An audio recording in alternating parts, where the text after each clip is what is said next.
And an episode always weekly. Merry Christmas. Merry Christmas. Thank you for listening to This Is a Place podcast. My name is Brandon, and I'm joined by a man who, honestly, I just want to wish him a Merry Christmas. Nate, I just want to wish you a Merry Christmas. That's it? That's it. Well, I was going to say, I wouldn't touch you with a 39.5-foot pole, but now I feel Wow. That was two very different. Given a choice between you or seasick crocodile, I choose a seasick crocodile. Wow. Oh, so The three words I would use to describe you: stink, stink, and stunk. There you go. Your brain's full of spiders. But my question is, what is a seasick crocodile? That is one sick crocodile. How does a crocodile get sick from the sea when that's where they live? Crocodiles don't live in the sea. Yeah.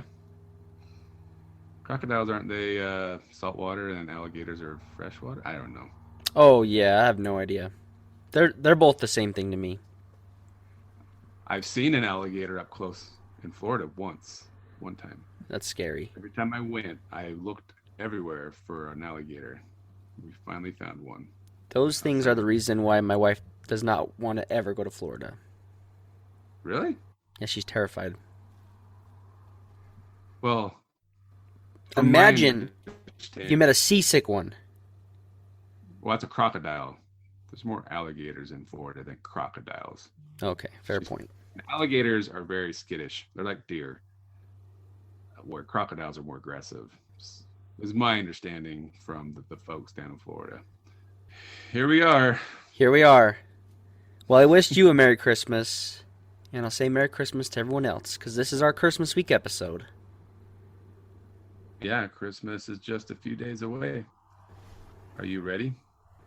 I don't even know if I'm going to have a Christmas. Why is that? I might have a baby instead. So if you're going to have a baby, what is your wife going to do? My wife might have a baby. So we'll see. You want a Christmas baby? Christmas? No. I would be okay with after Christmas. Yeah. I feel like we've talked about this before, either on the podcast or together, but I would say Christmas has got to be the roughest holiday to be born on out of all the holidays you could share your birthday with. Mine's Thanksgiving, which is inconvenient, but not the worst thing in the world. And yours is just once every few years, right? Right. But whether it's Makes postponed sense. or not, it's still a great time of year, happy time, and I'm glad that folks around town still have the Christmas spirit and are putting up Christmas lights for us to enjoy. Did you get yours up? Oh, no, you didn't, right? Because you're scared of heights. Yeah, Oh, didn't want to fall. Got my grandpa's Christmas lights up, though. I would like to do it. It's just scary at my house. It was very scary the one year I did it. So we'll see. Maybe I'll bring it back, but Halloween is more my forte. they kind of go hand in hand. You're decorating your house/yard. Not You my just need roof, to have though. a theme. You need to have a theme that can carry from October all the way through Christmas. Like Nightmare Before Christmas. If you did something along those lines, There are a couple Or people what? that do that. there are. And then my choice would be to do Whoville and do it during Halloween and dress up like the Grinch, hand out Halloween candy, but then you could just leave it up for the next couple months because it's also Christmas. I love that idea. I don't think that our topic for the day, the people that do what we are talking about, I don't believe they do that, but that's a good suggestion. Knock out 2 holidays. Yeah, our episode today is talking about what I want to do with my house eventually, and somebody has already done it nearby, and maybe I'll need to hire them to help me do my yard eventually So we are talking about Whoville. Did you in get a West good Valley. address? Yeah, it's at 4249 South, 6485 West in West Valley. It's a little cul-de-sac, right? So if you do head over there, one thing is that turn your radio station to 94.5, and they will be playing the story of the Grinch Who Stole Christmas. And then they turn on the lights around dusk, like most people do, but they turn them off at 10. And because it's a cul-de-sac, just be mindful of the neighbors and don't block their driveways. That's what they ask. But it's really kind of a neat little place to go visit, especially for kids and grown kids like myself. And they do have a little Grinch that you can take a picture with. It's Grinch and Max. Yeah, Grinch and Max. A 6-foot cutout that you can take a picture with and make it look like you visited Whoville in your backyard. I think it speaks volumes. I mean, this is no way to knock people that just put up your standard Christmas lights, because I think that obviously something I couldn't even get the, I guess, courage to do this year. But to do something that's a little less conventional, something that stands out more. I love the light shows with the synchronized music. I think those are great when people do that. That's a little extra step that goes a long way. But this one is cool because do they even have Christmas lights up? I don't know if they do. I'll have to look back at my pictures. There are Christmas lights around the house and the fence, but it's Whoville themed. Whoville right? themed. Stuff that you see in Whoville. And that doesn't mean they have a blow up Grinch and blow up houses. Oh, like your Home Depot, Walmart Right. things that you're talking about. Yeah. It's really cool because you spoke a little with them and they made all the decor themselves, right? Yeah. So I asked them a few questions and took some notes and chatted a little bit with them via the internet. But it's the wife is the one who's really into doing all this. It's a husband and wife, and she just said that her mom loves Christmas, and it's something that she shared with her mom, or love for with her mom. She says she always painted a little something on the windows of her house, but never really got seen. And then she started doing a Grinch and put on the side of a duplex that they lived in. And then over the years, they moved, but they just kept growing and growing every year. She just adds something a little more to where she's at now. I did ask her how long it takes them to put everything up, and it says it takes about 40 hours. It's a whole work week to get everything up. And it really just depends on if she's going to add anything new or different. And she made every prop that you see basically there. It can take just a few hours to do a prop or a few days to do. So she put a lot of work and effort into it. One question I asked too is because being in the cul-de-sac, we kind of mentioned don't block the neighbors' driveways. I said, hey, how do the neighbors feel about it? How would you feel, Brandon, if that was your next door neighbor? Can you really be a Grinch about something like that? I know. You don't want to be that guy, right? I can see why people would be frustrated with it. But, I mean, for me, oh gosh, I'm trying to put myself in a neighbor's shoes. There might be times I'd be annoyed when people don't follow the rules and they end up blocking my driveway. That's the times that I would get really frustrated. Yeah, that would be. I think it's frustrating for any Christmas street light neighborhoods and stuff like that. Like we talked about last year. Is it called Christmas Street? Right, in Taylorsville. Yeah, we went through that the other night too, and it's got to be frustrating for those who live in the neighborhood trying just to get home. But she just basically said that most of them love it, but there's a few that you would guess that aren't so thrilled with it. I asked her if she had any future plans to make it even bigger, and she'd like to make Mount Crumpet. Is that what it's called? Right. Look more like it's in the mountains. Add a couple more Whos, and that she's trying to convince her husband into making the Whos sway around the tree, like more movement, more. That would be really So, cool. that'd be really cool. And that she really does appreciate all the families that come to enjoy it, makes them happy, and they hope they do it for many more years to come. Yeah, to kind of paint, I mean, really, you have to go there to appreciate it. But they've built the props. I guess it looks to me like it's all made out of wood. Yeah.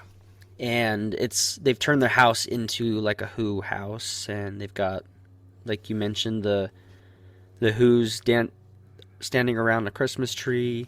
You've got the Grinch on top of the house, the Grinch on the side.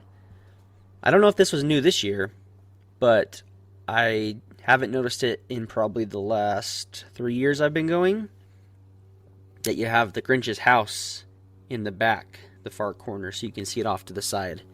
Oh, okay. Yeah. And so that would be really cool to see that built up a little bit more, but even just having that small detail I really thought was special.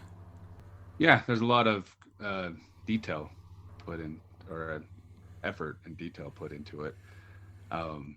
When I was chatting with her husband last night, he was outside, so I got out and talked to him a little bit. I did ask him, do you ever dress up as the Grinch or Santa Claus or anything like that? And I guess his wife did buy him some Grinch costume stuff, and he put it on once, and it scared a little kid so bad that he felt horrible and won't do it anymore. But he did mention that last Saturday that the Grinch paid a visit to his house. So The Grinch? The Grinch showed up at his house. He said he wasn't even home.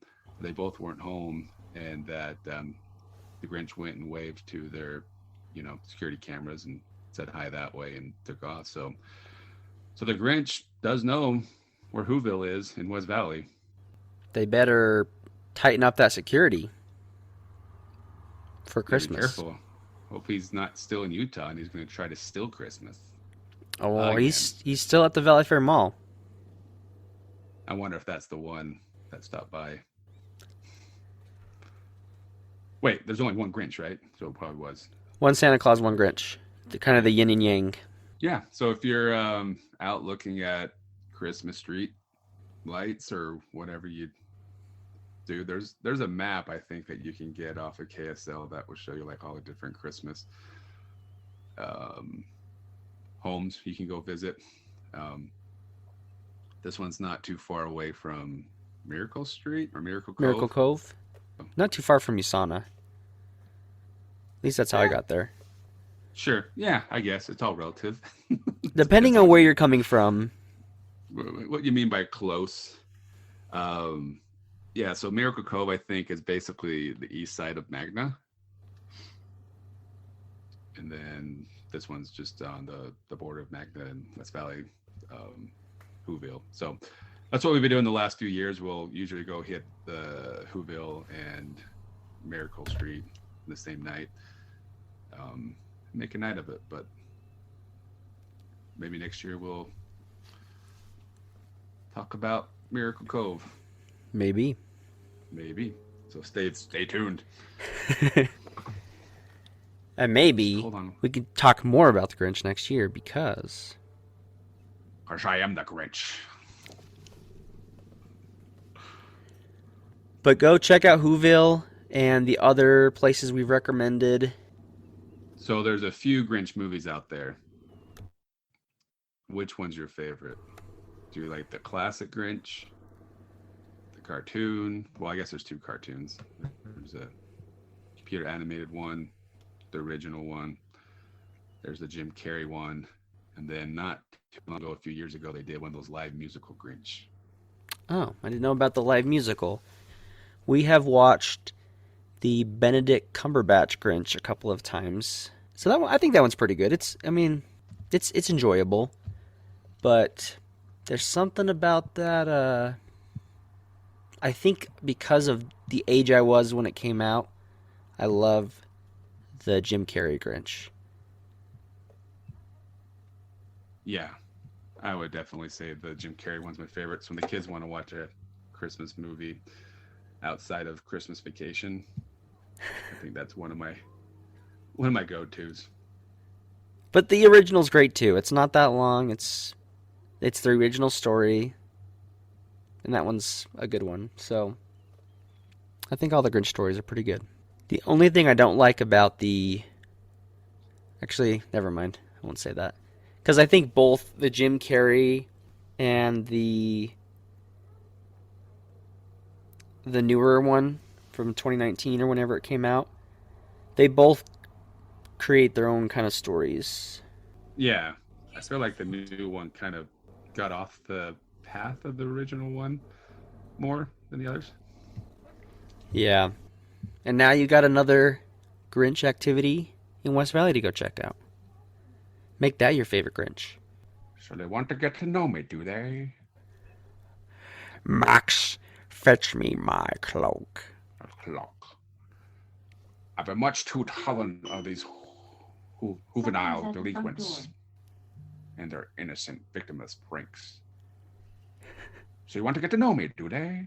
They want to spend a little quality time with the Grinch. So I'm picking up Sean Connery, still your go-to voice. No, he does sound like Sean Connery, though. If He you kind of listen does. to him, Yeah. I was like, huh. So, social interaction. Well, I think we got one more episode for you for the year, barring some. If I have a baby, it might not be able to happen. We try to, as you'll hear at the beginning of this episode, the tail end of our 12 Days of Christmas song, an episode always weekly. So, unless there's a baby, you should expect one in your feed next week. But we hope you guys all have a very Merry Christmas. And we'll talk to you before the new year. Merry Christmas. Thanks for listening to This Is a Place podcast. See you next week. We hope.